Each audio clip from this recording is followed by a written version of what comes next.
Alright, welcome to episode 23 of History Rewritten. Last time we had more colonization. You see there's loads of countries in America now. We have the English, we have the, disorientated now, the Dutch, the Spanish, the Norwegians are in the Bahamas now, which is a weird sentence. The Irish, who were there last time, the time before that I think, and the Scottish are now in Newfoundland. I mean, I think this is technically America's, maybe this bit. So well done, purple team. Anyway, we saw more colonization by the Indians, and also independence for the Japanese countries. So now there's 4 of those. So that's pretty interesting. Anyway, we are going to be starting over in the West with more colonization. So let's just grab a few of those colors.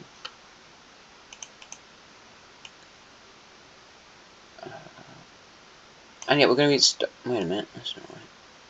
Starting off with the division of Newfoundland. So the Irish and the Scottish. It's kind of a treaty, but then it's also kind of just rushing the land as quickly as possible. So there's some extremely rapid exploration, and in the end they draw up these borders for Newfoundland. And there you go. So the Irish probably have the, second biggest colony. I think, sorry, it's bigger than Newfoundland. Or at least half of Newfoundland. So, there you go. And the Irish are now interested in doing more discovery, because they have found this part, it's like Labrador area, I think, in Canada, so they're interested in going there. They've also found this bit in America, but they're more, actually they probably haven't found that. They're more interested in this bit. So they'll be making a small landing in this area, where they'll start their next colony. So, yay for Ireland, I suppose. Anyway, that's that. We're going to do the Norwegians. They're doing more stuff in Greenland, because they quite like Greenland. It's a bit like home, to be honest. It's cold. Don't mind that. Anyway, the Norwegians have 2 colonies now in Greenland. So they have this original one, where they're not actually colonizing from that part. They're just going around that area. So we'll have to check on that next time. And this southern one that they got from the brown country, and they're going to be investing an awful lot more into this one than the brown team did. I don't even call them at the moment. And that means that they colonized this entire southern area extremely quickly. So, a huge Norwegian colony, and it's not even their original one. But there you go. The Norwegians do have quite a nice empire now.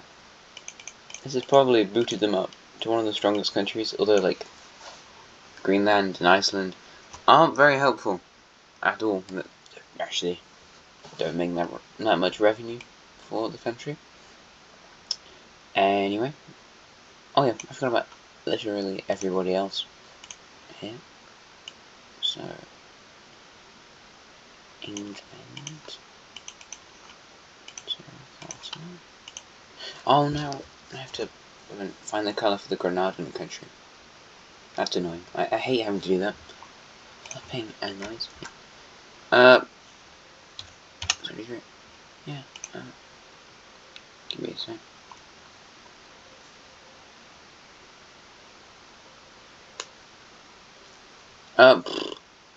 So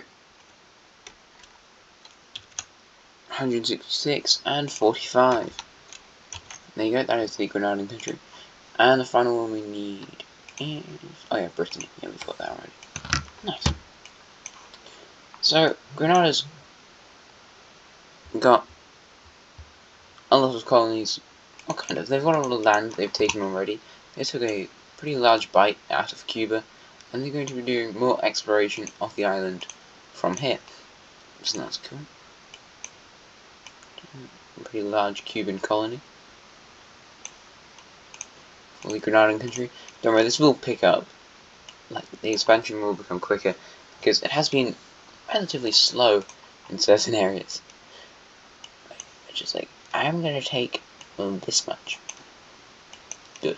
But you know, they're just starting. It takes a lot of money to colonize. And this is pretty thoroughly colonized. There's people living in, like, it's a fairly large amount of people living in this Florida colony. It's not just Bretons who've come here, it's quite a lot of people who've gone to Florida. And likewise with these other ones. So it's less claims because they don't really know lots of the stuff. And more proper colony. I did just say that they're not doing that much, and then I give Louisiana one absolutely loads, but who cares? So, bigger terracotta country.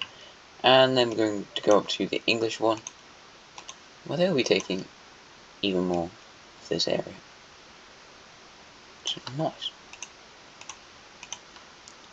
Yeah, I'm just imagining what it'll look like when this is all done. The map is going to look so different. And then these nations will eventually get independence. That's weird to think of, but we have another country joining the colonization race. I don't know. That's right. Yes, and this is the French country, so they're a bit late getting to it, even though they border the Bretons. But they were kind of just consolidating, making sure their economy could take it if they went off and colonized. So they do a similar approach to the Terracotta Nation, by, passing by Brittany, then they pass by the Terracotta Nation, and arrive in Mexico. So in this reality, the French will be colonizing Mexico, which I bet you didn't expect. So a French colony is established in Mexico, and it's a pretty large one because, as I already said, they've consolidated a lot of their economy so that, they can deal with this and colonize quite quickly so they don't get run over by other colonial powers. But yet, we might see even more countries join in this race in the future. However, I don't know, maybe not. Well, we will. Don't worry, we will. Anyway, we've got some more expansion up in this area. As the green team meets up with the grey team further, we've already met up with them. However, the borders are closer, a lot. That was really bad explaining. But you get what I mean. They do a partition of this large area over here. And, there you go. The grey team, they've been really climbing. They're not in any way a really strong country. However, they're not as weak as they were before, and their economy is picking up. Lots of their land is completely useless, at least at the moment. However, they're trying. And that's like 50% of what you need to do. The doing is the other part. Anyway, I did mention last episode that this red country appeared from nowhere. It was like a load of people from nations such as this one, this weird looking one down here, the yellow one, the brownish one, and the Chinese one, and even probably some people from like South China and stuff, all left these countries to come and create a new one down in the south around here. And this country is going to inspire more revolts because people have left. Like, hey, you should join this one because these countries are corrupt. They're all pretty corrupt. So, yeah, there's that to worry about. I'm just thinking, which green to 100? I'm sure. Is it? Sure, that's right. Grab this. And green to 85.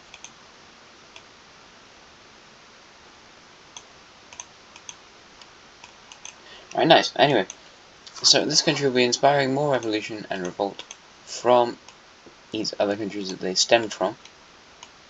And that means that, both of these are thrown into civil war. This is funded by, kind of like some other countries are, maybe helping fund this slightly, such as the brown and the yellow countries. However, it's mostly militia groups from here who are helping. But these guys, they don't have much control of this stuff. As you can see, there are no major cities down in this area, so it doesn't take too long before the red team manages to get them to agree to peace, and the red team annexes some territories from these two countries. So, red team is slightly larger down here, and that's not where the expansion will stop. Because with the creation of the red team, people are looking at the map and they're going, hey, I'd like to have that land. And just because each of them claim, most of this stuff, being the Chinese, the brown team, and the red team, they're just going to quickly sort it out through an actual conference thing.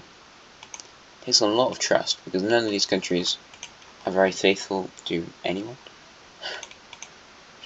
Sure, you can come to our country and hold you hostage and make you pay ransom. Don't worry about it. I don't even know why we said that. We can capture you and keep you for money. Don't worry about it. So yeah, everyone's corrupt around here. Everyone. But yes, they have the partition. The Chinese country obviously has the most power, so they're going to be taking perhaps more, I think. I'm just going to completely lie to myself, honestly.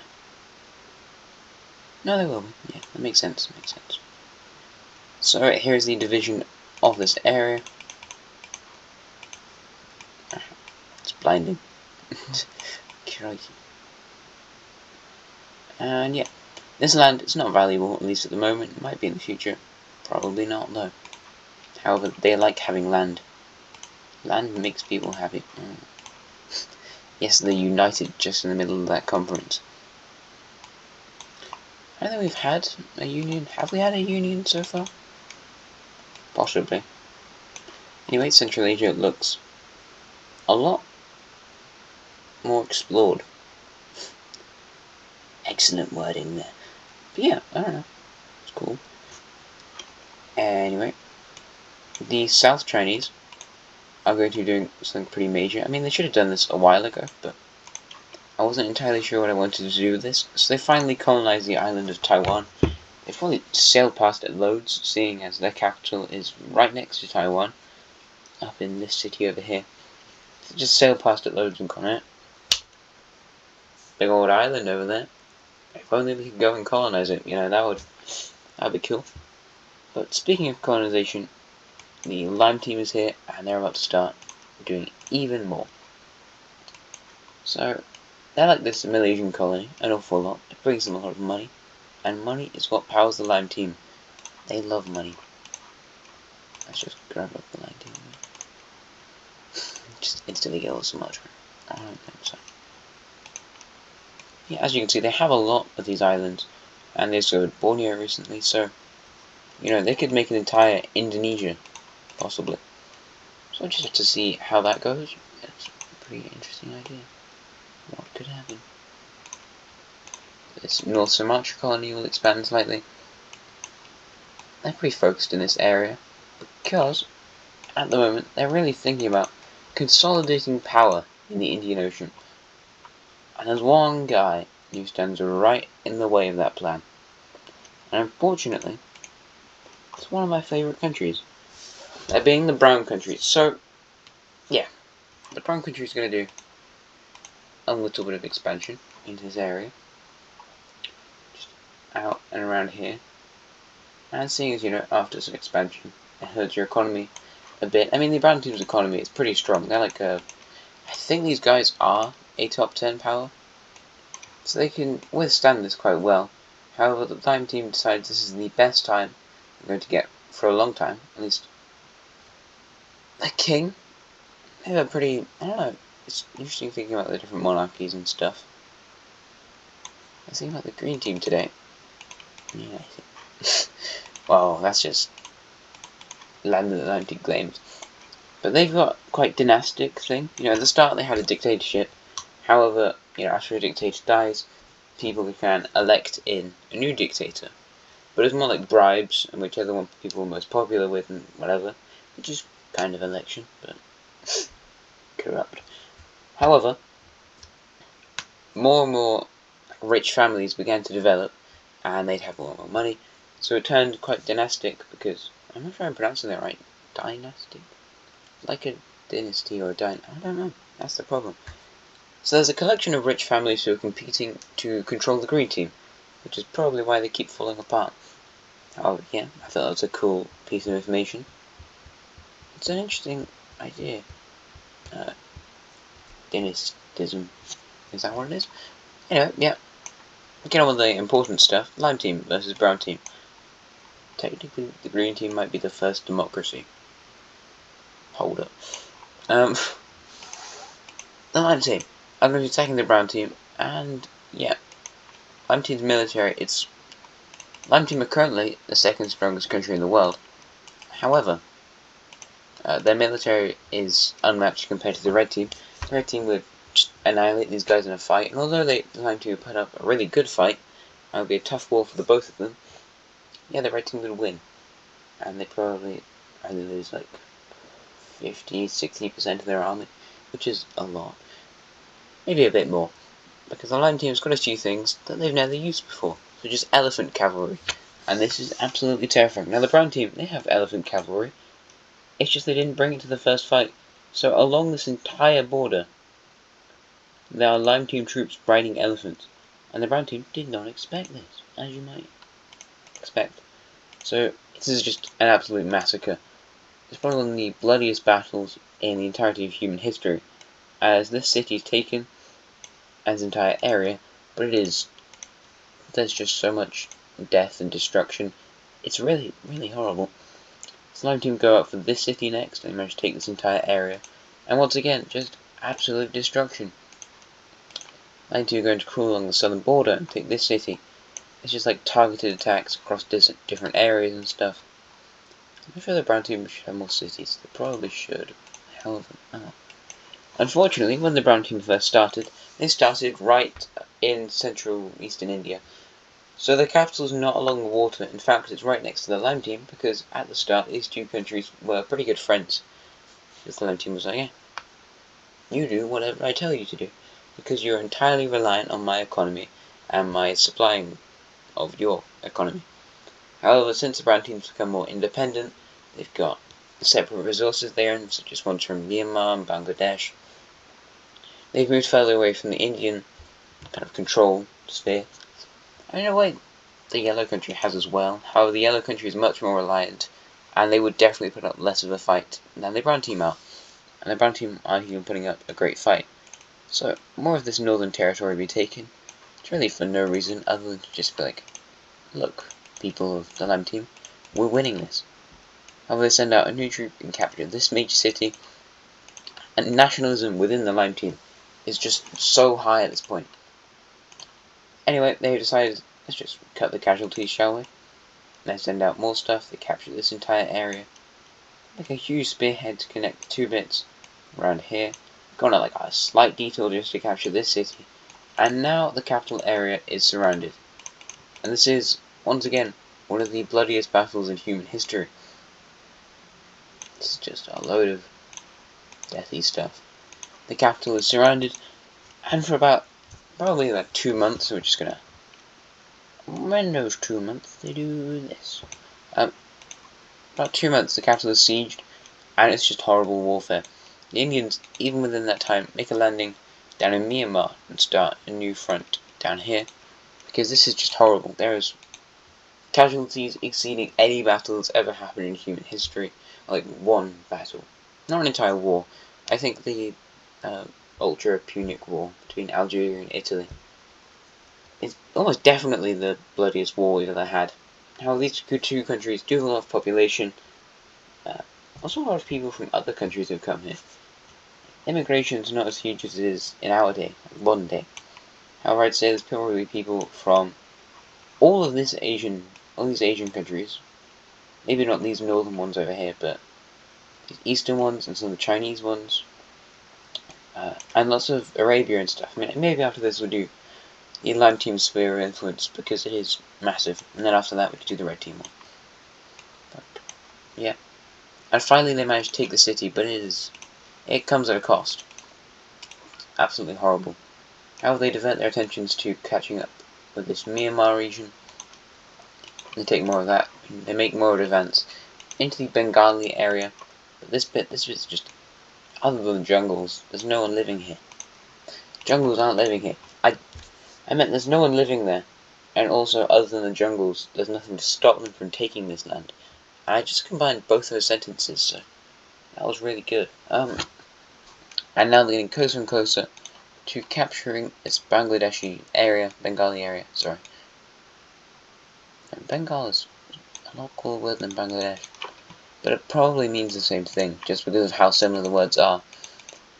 And yep, eventually the brown team is going to make the wise decision and agree to peace, which kind of annoys a few Lime Team people. So when they first say it, the Lime Team kind of goes, no, we do not accept your peace, and they keep on fighting because they're enjoying absolutely demolishing a country that they don't like. However, a few weeks later, or like a few days later, I mean, they agree to peace, and let's look at this peace treaty because it is going to be cool. And if you're pro-Lime team, it's going to be very good for them.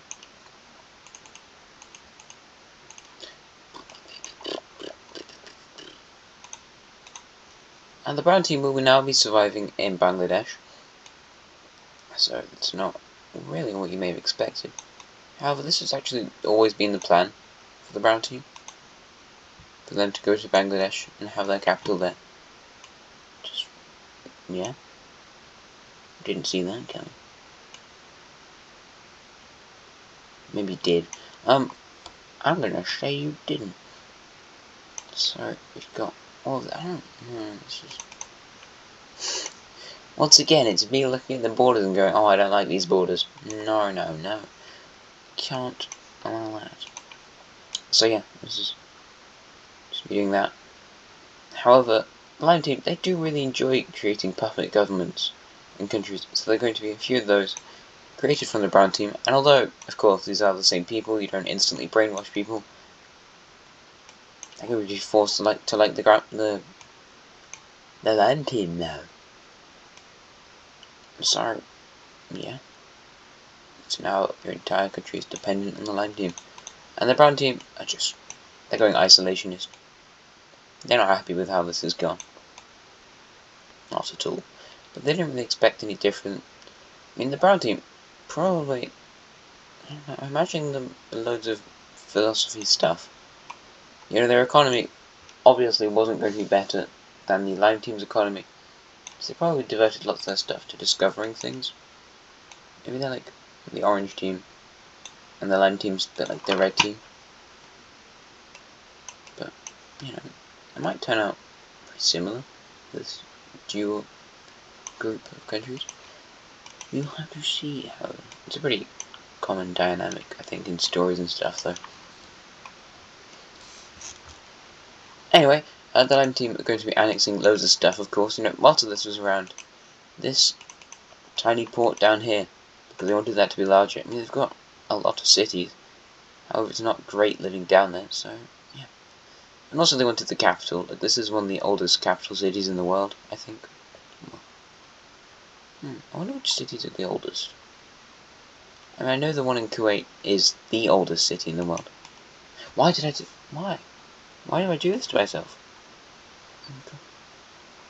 Yeah, Kuwait City. I think that actually might be the capital of Kuwait. Is it?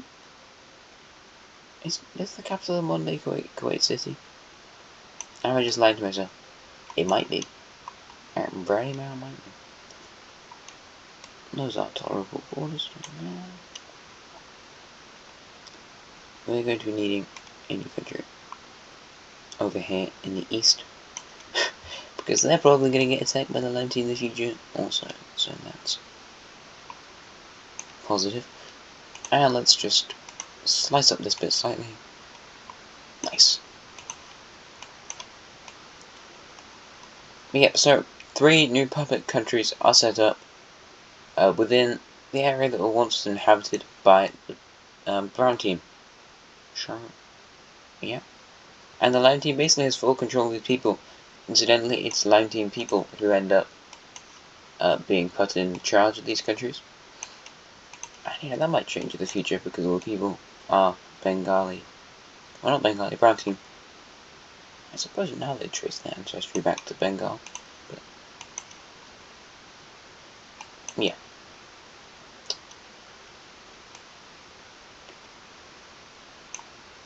Oh no.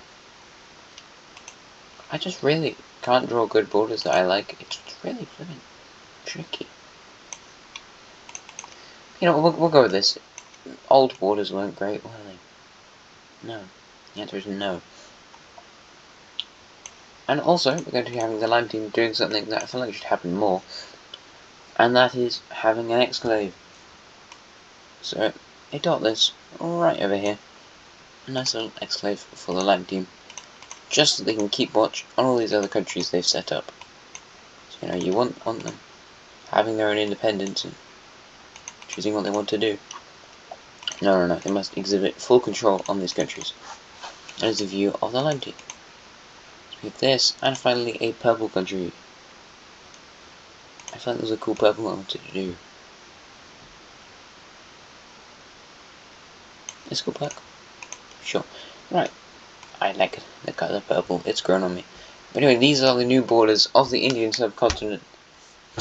Yeah, that's changed an awful lot. It has changed so much. Yeah, the Lime team is definitely the strongest country in its area. If you don't count the Red team as an Asian country, which it is, let's say it's Middle Eastern, the Lime team is the strongest Asian country. If you don't count the Middle East. Yeah, crikey. They might even be the largest country in the world.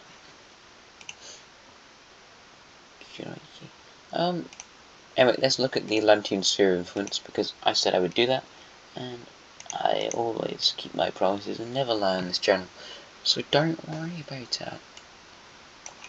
So obviously, the Lime team have influence in India, so the sphere would go all the way through that stuff. It goes through Southeast Asia into China, and probably all of this bit of Asia, even though it's a Ceylonese country.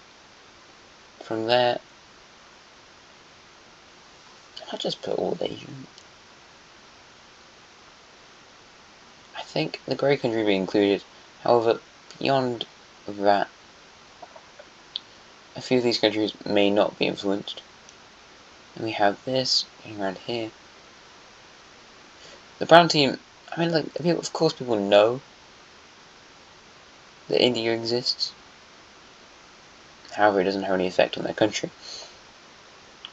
That's what I'm trying to get at here. This is kind of what the Lime team's sphere of influence looks like. It's very scary. The Red team does a little trade with them, and now we've got just absolutely horrifying stuff. For the Red team, though, starting the south once again, it probably looks something a bit like this. I don't know. Something like that. Anyway, that was a fair waste of time, I'd say. I don't think anyone really gained anything from that. Well, you know, maybe it did. Anyway, we're going to fix some of these borders down here by them expanding into the Sahara. The blue team, they are currently very strong. Number 3 is the Sludge Nation, I think. I would say. Oh, and number 4, I think, would go to the blue team. So, I think they, you know, no, they won't have been, but if you're one of the most consistently top 5 countries in the entire series, which have been top 5 since they started existing, I think. They may have been 1 point during the series. Yeah, like the Lime team, the Red team, the Crimean country, probably the Terracotta one, Italy, Sludge Nation. But they're all just really strong together, and these guys might have been number 6. However, they've always been top 10. And that's, I think. The Red country have been doing an unrealistically large amount of expansion recently.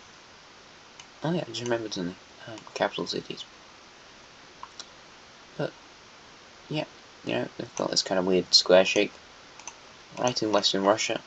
And what I meant by capital cities was these guys don't have capitals. Let's quickly do that. And I made another yellow country. Why do I keep doing this to myself? Why? So we have capital. Well, that's not capital. May city number 1. May city number 2. And the capital will be right by the coast, because why wouldn't it be? This entire area is dominated by naval trade. So across the seas. The Terracotta Nation. These guys are not terracotta. The Brown Nation. Putting their capital up in this city. Actually, no, they're going to make a new one. Right over here. And there's one of the other old cities. The Blue Nation, I've just realized, do not even have a major city. These guys, oh no, this is sad. They're going to put in their capital right by the Brown team, because they're eager for any trade they can get. And these guys aren't really going to bring it to you, as they'll be putting their capital down here in Myanmar. I think their entire country is in Myanmar, but shh, nobody cares. Anyway, no, I think There was something else I planned on doing. What was it that I planned on doing?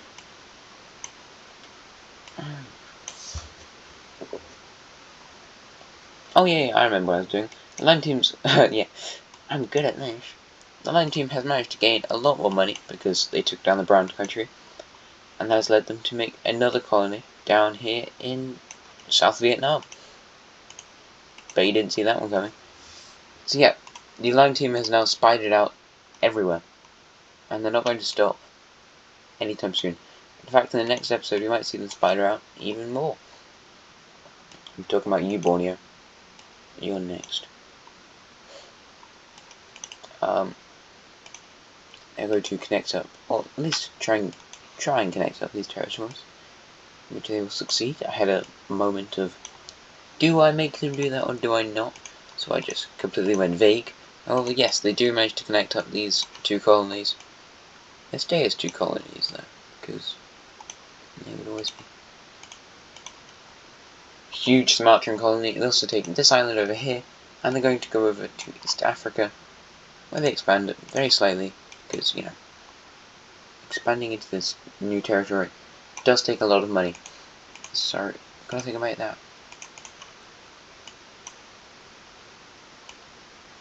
Right. The Lion Team is terrifying. Damn it. I thought there was something else I wanted to do.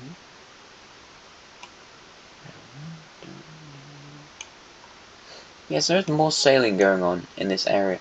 There's a lot of ships who are going around. They've discovered Hispaniola, but no one's very interested because they probably had an earthquake when they found it. They've discovered Puerto Rico, and they've discovered some of the Northern Antilles. Well, Lesser Antilles. Greater Antilles are like the big islands like Cuba, Hispaniola, Jamaica, Bahamas, I believe. And the Lesser Antilles are St. Vincent and the Grenadines, St. Lucia, all that stuff. Sounds great. But yeah, got that.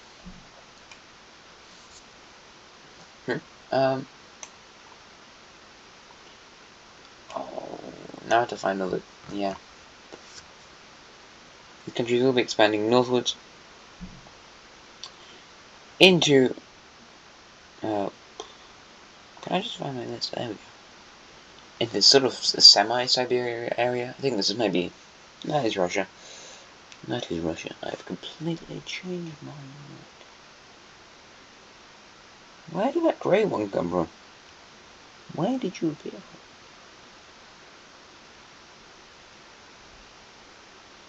Some dark greenish thing.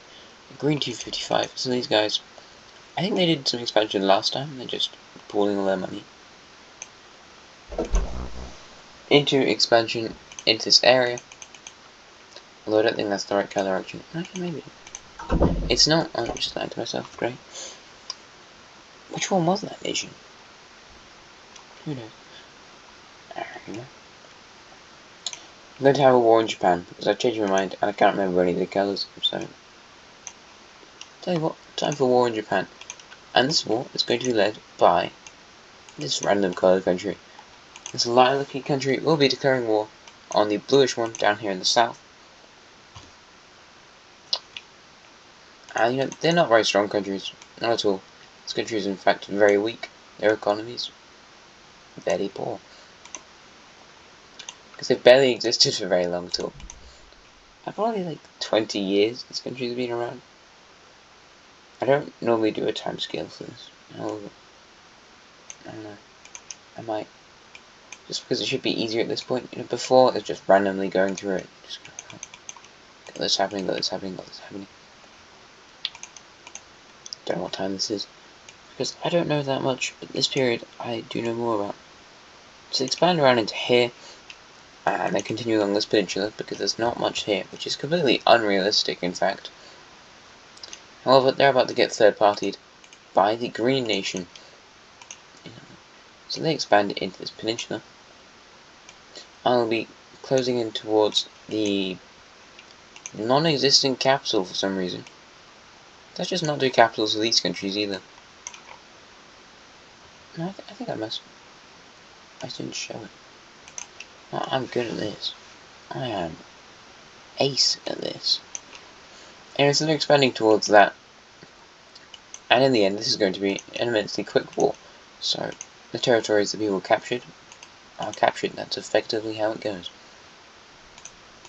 The blue team will be losing land in this small peninsula that they own for some reason, whilst the lilac country will be losing stuff. So really the true benefactor from this war is the greenish coloured nation.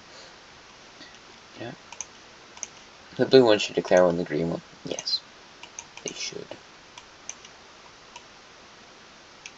And the other countries stayed entirely neutral because they can't be bothered. But yeah, I think I might do some power rankings at the end of this. Oh, there you go. Right, so top 10 countries. Red team number 1. This is not just military, it's like economy. The red team does have the most money in the world. That's GDP, that's not economy. So number 1 is the red team. Number 2 is the lime team. Number 3 goes to the sludge nation. Well, very, very strong. Also, I think I did mention last time there are 2 types of muskets. There's the Indian musket and the sludge musket. It's probably not called that. The Polish musket. Number 4 we have the blue country. Number 5 is Crimea. Number 6 I think would be South China. Number 8 will go to the green team. Number 9 goes to the orange country. And number 10, I think I would say maybe Norway. Could very well be Norway, I think. People could be close. Oh, actually, the brown country. Yeah, number 10 goes to the brown country. Yeah, sorry chaps. Number 11, probably terracotta. Number 12, I want to say Norway, but also Grenada and France also exist. That's the problem. Those guys exist. And North China. Yeah, just don't listen to what I'm saying. Red, lime, sludge, blue, Crimea. Number 6 is South China.